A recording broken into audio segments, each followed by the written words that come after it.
अब यह है संदेश, आध्यात्मिक है। ये जीवात्मा बहुत सदियों से इस जिस्म में इन कारागारों में बंद है। वैसे तो आपकी आजादी जो थी उसी का आपने दुरुपयोग कर लिया, तो कर्म बंधनों में आप बंध गए, इसलिए ये सजा भोग रहे हो। ये पशु पक्षी चार ही खाने हैं, अंडज, पिंजर, उखमज और अस्तावर। जो अंडे से पैदा होते हैं वो सब अंडज, जो भी अंडे से पैदा हो उसको अंडज खान कहते हैं। जो पिंड से पैदा हो, जेर से, वो सब पिंडज कहते हैं। उखमज कहते हैं जो जमीन से निकल आए, जीव जंतु आदि जब निकल आते उसको उखमज खान कहते हैं। और अस्तावर कहते हैं वृक्ष आदि जो पृथ्वी पर खड़े हुए। तो ये जीवात्माएं कर्म करके अस्थावर में यानी वृक्ष आदि योनि में चली जाती और हजारों हजारों वर्ष तक जो है वहां खड़ी रहती। ऐसी जगह पर उनको जन्म दे दिया जाता है। जैसे नाखून है तो इनको आप काट दीजिए, यानी पके हुए नाखून तो कोई तकलीफ नहीं, ऐसे डाल काटिए, ये काटिए, ऐसे काटिए, तो जीवात्मा को कोई भी उस पर तकलीफ नहीं, कोई आवाज नहीं। उस तकलीफ का नाखून काटिए, बाल काटिए, मूछे काट दीजिए, दाढ़ी रोज बनाते हो तो आपको कोई तकलीफ नहीं। लेकिन चमड़ी काटो तो फौरन चिल्ला पड़ोगे, कच्चा नाखून काटो चिल्ला पड़ोगे। तो कुदरत ने ऐसी चीजें बना करके आपको दी हैं कि जीवात्मा को जहां जरूरत है वही तकलीफ और एहसास होता। तो वो योनि है 4 खाने 84। अब नस्लें हैं, 84 लक्ष नस्लें हैं। पिंडज खान में कई नस्ल के पंछी, कई नस्ल के जीव जंतु, कई नस्ल के सांप, कई नस्ल के पंछी, कई नस्ल के कीड़े हैं, कई नस्ल के जानवर हैं। ये सब छोटे बड़े जानवर। तो ये अलग अलग कई नस्ल के पेड़ हैं, कई नस्ल के उखमज जीव हैं। तो उसमें 84 लक्ष्य, ये 4 खाने। तो इसमें जीवात्मा बेचारी बंद, अपने कर्मानुसार सजा दे दी गई, भोग रही। आपको कोई अधिकार नहीं है कि भगवान ने उसको सजा दी है तो आप उस पर जुल्म करो। तो किसी जीव जंतु को आप अपनी समझ से उसको काटो मत। पशु हो, पंछी हो, कोई भी हो, आपको काटने का जिसको जिसने बनाया वही उसका जिम्मेदार है। वो बना भी सकता है, बिगाड़ भी सकता है। तो बनाएगा और बिगाड़ेगा, आपको अधिकार नहीं है। क्यों कि आपको बिगाड़ करके फिर उसमें भेज देगा, सजा दे दे, तो फिर कितनी पीड़ा, कितना दर्द होगा। और नरक है अलग, वो दिव्य नेत्र ज्ञान चक्षु से देखने को मिलते हैं। लाखों लाखों मीलों की लग्गियां होती हैं, यानी बांस जैसी लग्गियां। तो उन पर बड़े बड़े नुकीले ऐसे कोच करके और ऐसे जलाते रहते हैं और वो तड़पते रहते हैं उसको करोड़ों करोड़ों वर्षों तक। 1 2 नहीं, कितने जलाने वाले लगे हुए, वो जलाते रहते हो, चिल्लाते हैं, वहां कोई नहीं जाता, कोई है ही नहीं। कौन सुनेगा उनकी तकलीफ को। तो जो किया है तो भुगतरे जिया, और तूने गुरु पूरा ढूंढ न किया। अगर गुरु को पूरा ढूंढता तो इस जिल्लत से, मुसीबत से, इस आफत से और इस पीड़ा से बच जाता।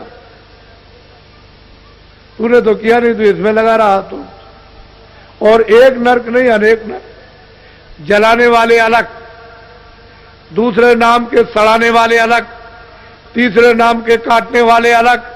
ये अलग अलग हैं, ये अनेकों नरक। उसने इनकी सजाओं के लिए सब स्थान बना रखे और वहां उनको डाल दिया। रोते चीखते चिल्लाते कौन से। तो इसलिए ये मनुष्य शरीर जरा सी गलती पर अगर निकल गया तो बस फिर उसमें देर क्या लगती है, और उधर में बंद कर देगा तो आपके बस की बात तो कुछ, आपके कोई बस की बात नहीं। कोई जब बाहर के लोग नहीं कुछ कर सकते हैं तो वो तो अंदर से पकड़ के ले जाते हैं। बाहर की आंख और कान और ये वो एक दूसरे का कोई देख नहीं सकता। अंदरी से अंदर ले आए, अंदर से निकालेगा और उधर निकाल करके उसमें अंदरी से डाल दिया, उस शरीर में बंद कर दिया बस। तो ये अवगत यानी अधोगत, ये जीव को बेचारे को मानव शरीर पा करके फिर मिल गई, और मनुष्य शरीर जो आपको मिला वो अमोलक। तो मनुष्य रूपी ये दोनों आंखों के मध्य भाग में जीवात्मा ऊंचे शिखर पर बैठी है। तो आशा तहाँ बासा, जल की आशा वाले जल में बासा। भाई आशा के मुताबिक तो बासा होगा, तो जल पृथ्वी की आशा वाले पृथ्वी में बासा। जो जहां आशा बांधेगा इस जड़ में, वही तो उसको जन्म होगा। आपने देखा होगा पत्थर की चट्टान है और उसके अंदर एक कीड़ा, एक लंबा सा 1 फुट का 6 इंची का सामने दिखाई देता है बिल्कुल, और वो जिंदा है। अपने मतलब है कि पैरों को भी चलाता दिखाई देता है, और मतलब ये बैठा हुआ है, अपना मुंह भी उठाता है।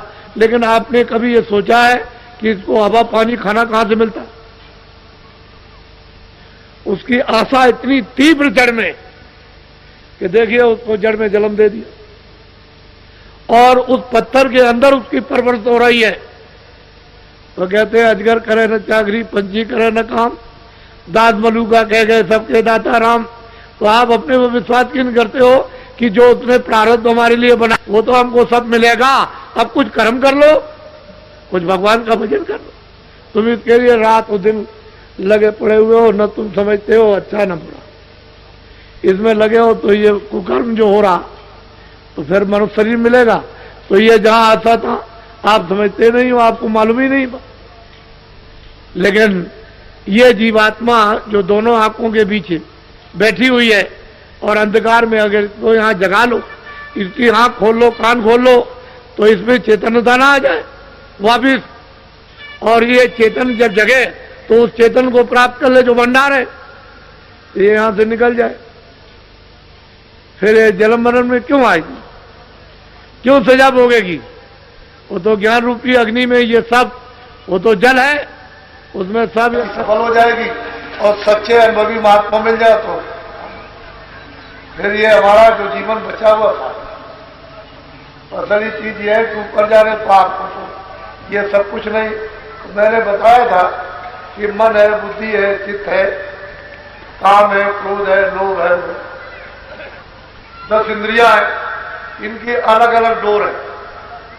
आंख की अलग डोर, कान की अलग है, नाक की अलग है, सबकी अलग अलग इंद्रिय आ जाते हैं। आप क्या जाते हैं बड़े बड़े जगह में जब करने वाले और लोगा भाव है।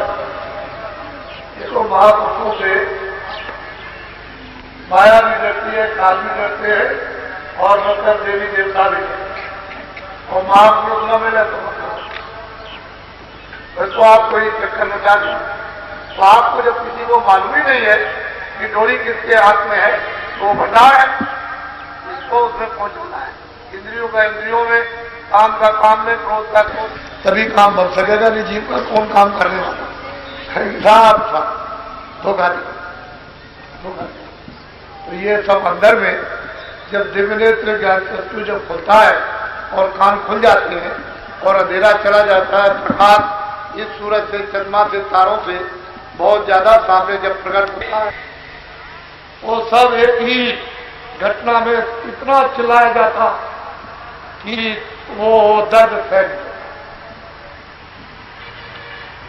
पृथ्वी पर फल नहीं रहेगा, अनाज नहीं रहेगा, तड़प तड़प के बच्चे को मारोगे, बच्ची को मारोगे, प्राण को भी रक्षा के लिए उसको मार दोगे, वो चली जाएगी कहीं बाहर, तब तक बच्चा घर में है, अनाज है नहीं, तो बच्चे को मार के खा गए, पता ही नहीं।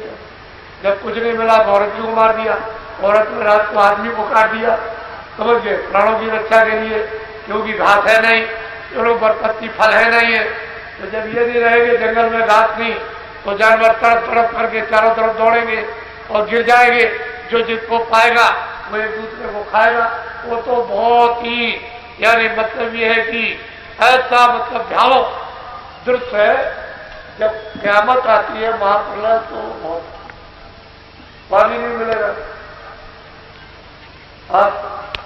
जंगलों में आग लग जाएगी, घास का नाम नहीं थी, ये जानवर मरने लगेंगे, वहां जल जल के कितने जीव जल जाएंगे, दर्दनाक, कोई वर्णन नहीं करता।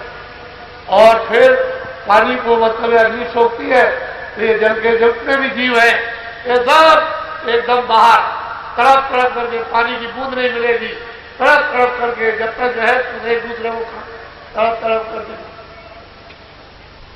इसी अग्नि को वायु सूख लेती और वायु को न यहाँ मंदिर, न मस्जिद, न ये पृथ्वी, न वायु, न कोई गीता, न रामायण, न उसी आकाश।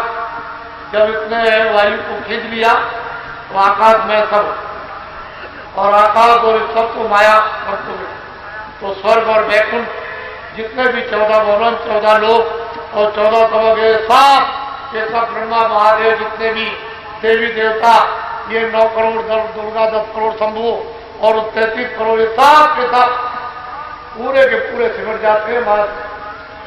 और उसे आद्या शक्ति को निरंजन भगवान ने सुना, और निरंजन भगवान को और इनको सब ऊपर माया बैठी, वो सबको समेटती है। जितने भी वहां के लोग सूक्ष्म है वो सबको समेट, फिर इनको सबको समेटते ही ब्रह्म, ये सब समझते थे। जितने आने को लोग उनके बाद सरकार सबको समझते थे, कुछ नहीं। जितने जो जहां निरंजन भगवान ने उसी की आवाज पर तो ये सब रचना टिकी हुई है, तो धीरे से बंद कर दिया, क्षणों में कुछ नहीं। जब सूरज को जब खींचता है तो जरा सा ऐसे खींचा बस शरीर निजी हो, उसी सूरज के ही उस शक्ति और उसके ही प्रकाश से टिका हुआ, और जरा सा खींच के अलग किया बस। ऐसे ही वो बंद करता है जब आवाज को, तो यहाँ किस पर टिकेंगे?